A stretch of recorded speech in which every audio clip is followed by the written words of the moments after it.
Assalomu alaykum, kanalimizga xush kelibsiz. Menga ko'pchilik yozishadi-da, Munisa opa, shunaqa havasim keladi hayotingizga, oilangizga ko'z tegmasin, shunaqa zo'r. Men ham shunaqa xohlayman deyishadi, lekin aslida bilishmaydi orqasida qancha mehnat bor va qancha yaxshi kunlar va yomon kunlar bor. Men bilasizlarmi, mana shu 2,5 yil bo'ldimi turmushga chiqqan bo'lsam, juda ham ko'p sinovlardan o'tdim-da. Yaxshi kunlardan, yomon kunlardan. Albatta men hech qachon shu Instagramga chiqmayman, gapirmayman, ko'rsatmayman ko'p narsalarni. Men o'ylaymanki, bu meni shaxsiy hayotim va shaxsiy hayotimda faqat men va meni oilam bo'lishi mumkin. Albatta Instagram va muxlislarim xalq emasda. Lekin bitta narsani men sizlarga aytmoqchiman, barcha ayollarga-da. Birinchi o'rinda albatta o'zingizni qo'ying. Eringizni emas, farzandingizni emas, o'zingizni. Qachonki o'zingizni tanlasangiz, qachonki o'zingizni sevsangiz, o'shanda xo'jayingiz ham, farzandingiz ham hurmat qiladi, xo'jayingiz ham hurmat qiladi, yaxshi ko'radi.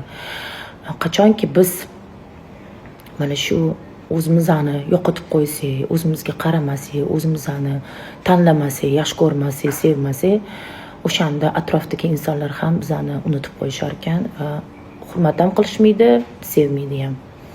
От любви до ненависти один шаг deydi-ku. Shu uchun qizlar o'zinglarni sevinglar, o'zinglarni tanlanglar. O'zinglarga juda ham katta e'tibor beringlar.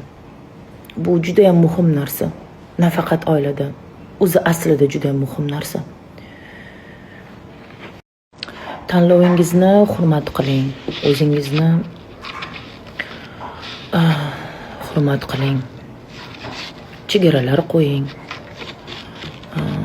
Men o'ylaymanki, bu juda ham muhim narsa odamning hayotida. Вот. Bilasizlarmi, biz ko'p narsalarni odamlardan kutamiz-da. Hech qachon odamzoddan hech narsa kutmang. Siz sevasizmi, siz seving. U sevadimi sizni, sevmaydimi sizni, uni ishi, uni tanlovi. Lekin sizlar sevsangiz, seving. Просто tak. Kutmasdan, hech narsa kutmasdan.